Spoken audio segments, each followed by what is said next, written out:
गुरु प्यारी साध संगत जी, आप सभी को प्यार भरी राधा स्वामी जी।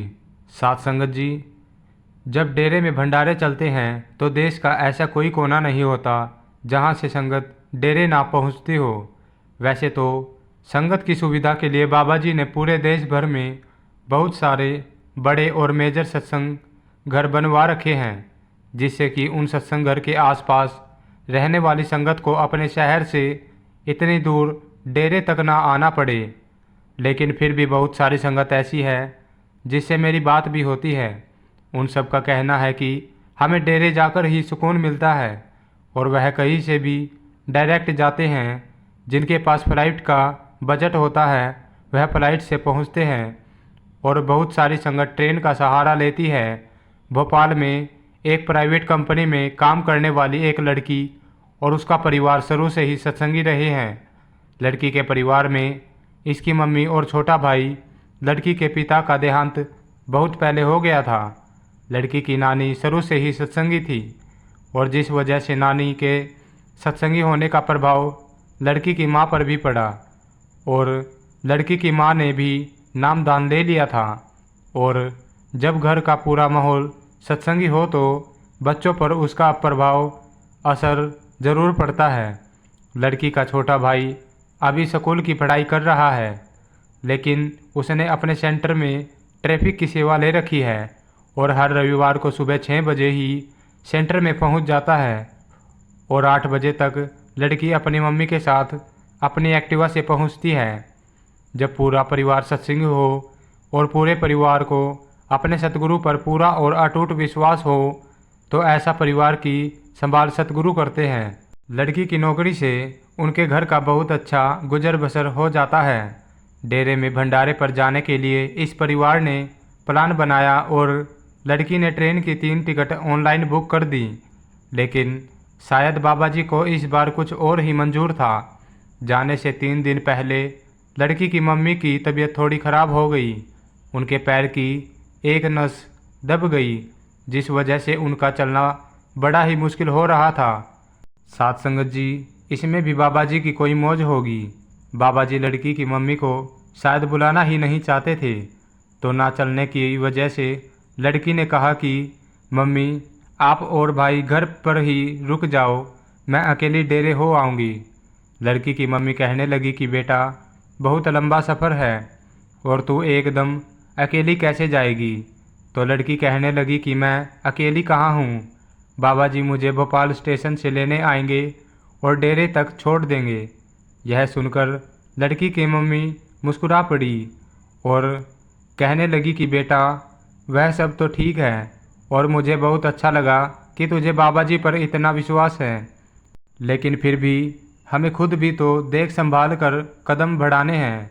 लड़की कहने लगी कि मम्मी आप बिल्कुल चिंता ना करो, एक बार अकेली जाऊंगी तभी तो आगे भी जा पाऊंगी, इसलिए आप मेरी चिंता ना करो, मैं सब कुछ मैनेज कर लूँगी। तो लड़की की मम्मी ने लड़की को अकेले जाने के लिए अलाउ कर दिया और मन में बाबा जी से अरदास कर दी कि बाबा जी आपकी बेटी आपके पास आ रही है, अपने आप संभाल लेना। अब 3 दिन के बाद लड़की भोपाल के स्टेशन पर पहुंच गई। उस समय शाम के 5 बजे हुए थे। लड़की ट्रेन का इंतज़ार करने लगी और तभी एक सरदार जी ने आकर लड़की से उस ट्रेन के बारे में पूछा। तो लड़की ने उन्हें बता दिया कि 10 से 12 मिनट में ट्रेन प्लेटफॉर्म पर आने वाली है। इसके बाद सरदार जी ने लड़की से और बात करनी चाहिए, लेकिन लड़की ने इग्नोर कर दिया, क्योंकि यह सबको सिखाया जाता है कि सफ़र में अजनबी लोगों से ज़्यादा बात नहीं करनी चाहिए। तो लड़की ने सरदार जी की बात का ज़्यादा ध्यान नहीं दिया और अपनी जगह पर बैठकर ट्रेन का इंतज़ार करने लगी। कुछ देर में ट्रेन आई और लड़की उसमें चढ़ गई और अपनी सीट पर बैठ गई। ट्रेन अंदर से लगभग खाली थी और लड़की ने स्लीपर कोच में बुकिंग करवाई थी।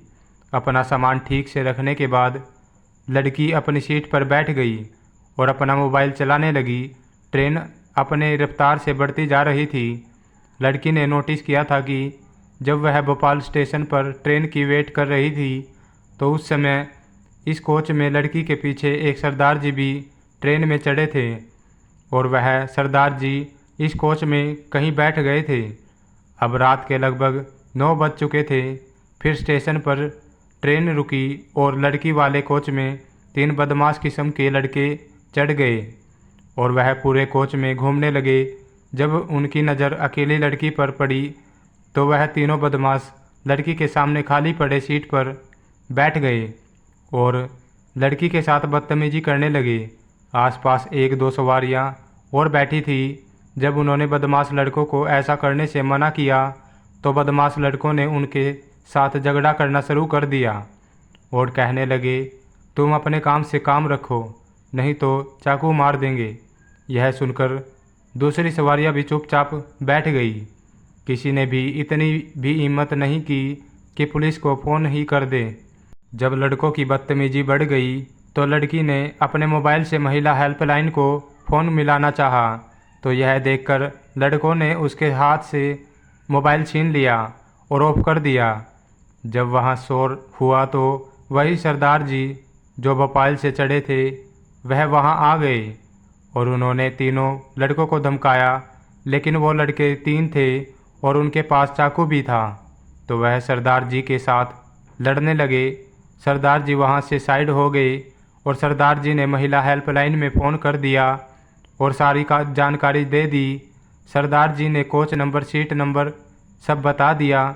इसके बाद पुलिस उसी समय हरकत में आ गई और अगले स्टेशन पर जैसे ही ट्रेन रुकी उसी समय पुलिस की एक बड़ी टीम ने ट्रेन के उसी कोच को सब तरफ से घेर लिया और पुलिस की एक बड़ी टीम कोच में दाखिल हुई और पुलिस को देखते ही बदमाश लड़के घबरा गए। पुलिस वालों ने और बाकी सवारी ने पहले तो उन लड़कों की पिटाई की और उसके बाद पुलिस उन्हें अपने साथ ले गई। और जब लड़की को पता चला कि उन्हीं सरदार जी ने पुलिस को फ़ोन किया जो मुझे भोपाल स्टेशन पर मिले थे, तो लड़की उनके पास गई और भोपाल स्टेशन पर उन्हें इग्नोर करने के लिए माफ़ी मांगने लगी। सरदार जी कहने लगे कि बेटी, तू माफ़ी क्यों मांगती है?